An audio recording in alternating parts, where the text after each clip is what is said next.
friends, welcome back to the Avocado Toast Budget. If you are new here, my name is Lexa and we have a new friend. Look, it's Fred. I'll show you. Hello. Meet Fred. Liz got him for me at CVS and I'm so excited about him. He's our little friend cactus. So Fred is gonna sit up here.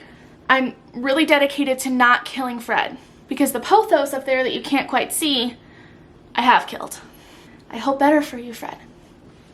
Okay, now that we have gotten Fred's introduction out of the way, today we are going to talk about the high cost of being poor. I've talked about this before. I don't know if I've talked about it on YouTube, but I've definitely talked about it on Instagram and on TikTok, that this whole idea of pulling yourself up by your bootstraps is a load of bullshit. And there are so many systems in place in our society that make you actually have to pay more for things and pay more to exist because you live in poverty or you're poor. From increased food prices to less time on your hands to exorbitantly high fees, the bottom line is that it is expensive to be poor. And on this channel, we talk a lot about growing wealth in a sustainable and accessible way, but I also think that it's really important not only to imagine what it's like to have more money, but to understand the lives that people are living who have less money. I have always been a strong believer that personal finance is not just about educating white middle class, upper class people on investing and building wealth, but is all about not only changing the system that we're in to make it more accessible,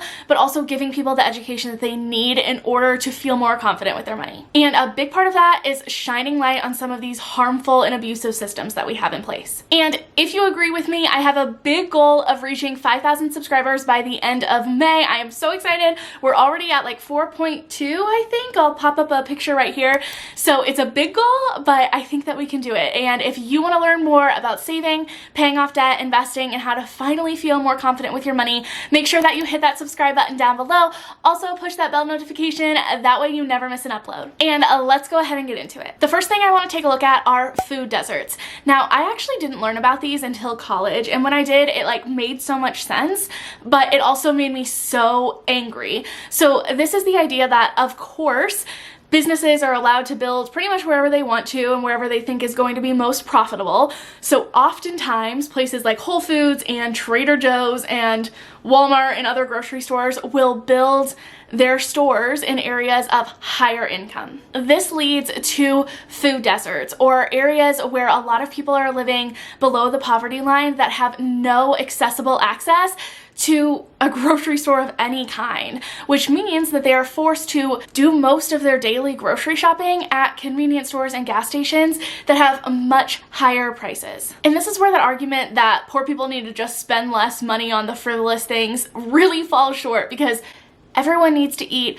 Everyone needs groceries. So half the time, if your choice is between $4 for a bag of chips or $4 for a meal at McDonald's, of course you're gonna choose the meal at McDonald's. You have to make sure that your family is fed. And this is such a big thing that we need to work on acknowledging and doing better at. Everyone deserves access to affordable food. I mean, I would argue that everyone deserves access to free food, but that's a whole other conversation. Number two is overdraft fees, which, whether you live below the poverty line or not, most of us have probably experienced this. Overdraft fees are extremely predatory, and they are meant to just kind of pile up on one another. And they are never small fees. The average overdraft fee is $34.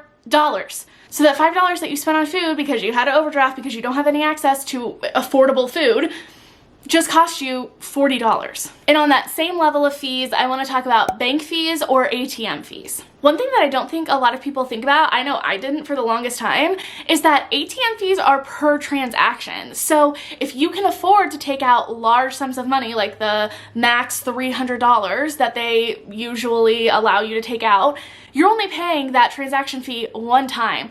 But if you are living paycheck to paycheck, you don't have any extra disposable income, and you can only take out $5, $10, $20 at a time, you are paying a ton in fees. And since poor people often use cash more often than the middle or upper classes do, cash can be really important, and having to pay those $3 fees, or sometimes it's $3 on the ATM fee and $3 on your bank fee, can add up to so much money that people don't have just to access their own money. And on top of that, the same banks that are charging ATM fees are also charging you if you don't meet minimum balances. There are so many banks that have requirements of a certain amount of direct deposits every month, or you have to maintain $500 or $1,000 a month as your like average monthly balance in order to not incur a fee. And that's just like the most insane thing I've ever heard. Literally, banks use your money to make themselves more money. So I hate this idea that they can charge you to use your money to make themselves money. And of course, I've talked on here about high yield savings accounts.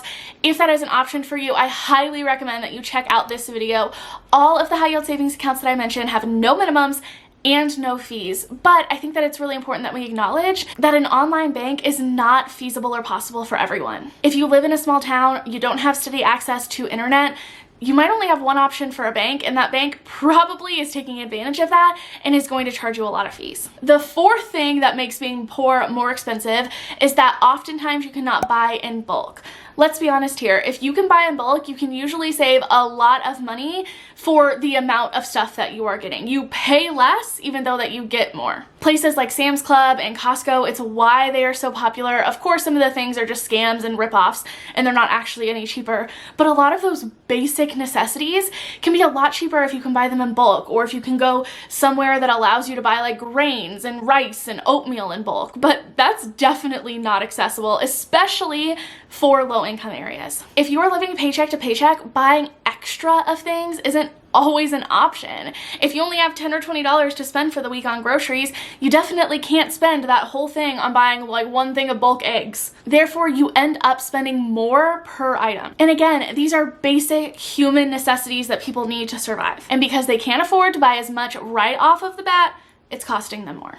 Number 5 is payday lenders.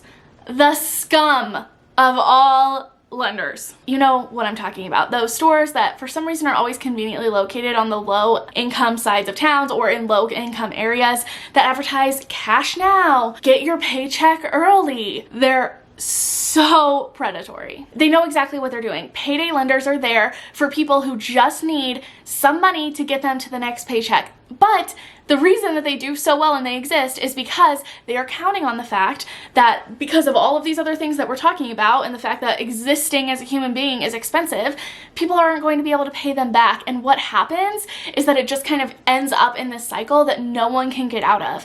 Because as an example, high interest credit card debt can be around like 17 to sometimes upwards of 29%. But payday loans can cost you up to 800% when it's annualized. And not a lot of people realize this because the way that they are advertised is that they work on the fact that you'll pay back your loan the next time that you get paid. But since that doesn't happen a lot of times, over time, people don't realize just how much they are paying in interest, which makes a $50, $100, $200 payday loan become something unmanageable that people cannot get out of. They are so gross, so scammy, I hate them. The sixth thing is higher interest rates. If you are constantly living paycheck to paycheck and you barely have enough money to make ends meet and put food on the table, the chances are pretty high that you are going to miss a payment or not be able to pay back some of your debts or end up with a debt in collections. And this can really negatively impact your credit score, which means that when you go to take out loans for things that you might really need, like a car to get to work,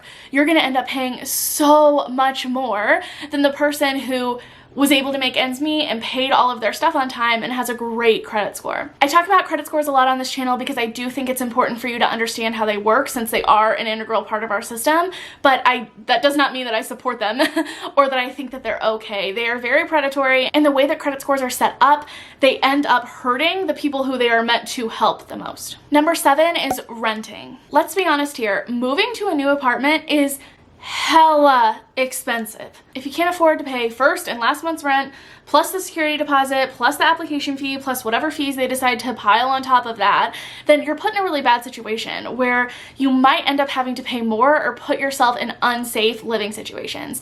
This could mean a sketchy landlord, a mean landlord, an illegal living situation, or you have to live in an extended stay motel that often is way more per month and doesn't include the same amenities that an apartment does, like a dishwasher or a place to even cook food or a washer and dryer. All of that means that you are paying more to access those things. And the final thing is having less time. Let's be honest here, we have all heard that time is money. And especially in the US, where public transport isn't always that convenient, especially if you don't live in a big city, you could be spending tons of time on a bus or a different public transport, or sitting in line, waiting at an urgent care, waiting at the laundromat. And this is all time that you could be spending with your family, doing things that bring you joy, or accessing the education that you need to help you wrap your head around your finances and hopefully get you in a better situation. All of these things just add on and make it even more difficult or impossible for people to break out of that paycheck to paycheck cycle. And I think that when giving personal finance advice and when we are talking about building wealth, it's important to also recognize these systems of oppression that are in place. The playing field was not created equal. So that is it for today's video. If you enjoyed, please make sure to give it a big thumbs up.